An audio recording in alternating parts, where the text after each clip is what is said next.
Баршаңызға қайырлы күн. Сіздермен бүгін лимонды пирогтың рецебімен бөлісетін боламын. Бұл пирог қатты көп заттарды қажет етпейді. Видеомды соңына дейін қарап, сіздер де жасап көріңіздер. Ең алдымен қамырын жасаймыз. Бір жұмыртқаға 3 қасық қант қосып араластырамыз. Осыған қамыр қопсытқыш саламыз, немесе 1 шай қасықпен өлшеп салуларыңызға болады. Енді осыған 1 үлкен қасық қаймақ қосамыз.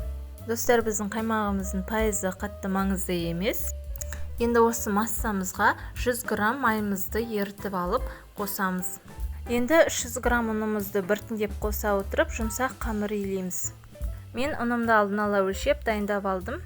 Міне осылай жұмсақ қамыр илейміз. Достар, бұл қамыр қолға жабыспайды. Осы илеп алған қамырымызды целлофанға салып, холодильникке жарты сағатқа қойып қоямыз. Енді біз пирогтың ішіне салатын салмасын дайындаймыз. Ол үшін бізге сгущенка және де лимон шырыны 2 жұмыртқа керек. Барлығын бірге саламыз. Одан соң үстіне 1 лимонның жұқа қабығын ұсақтап турап қосамыз.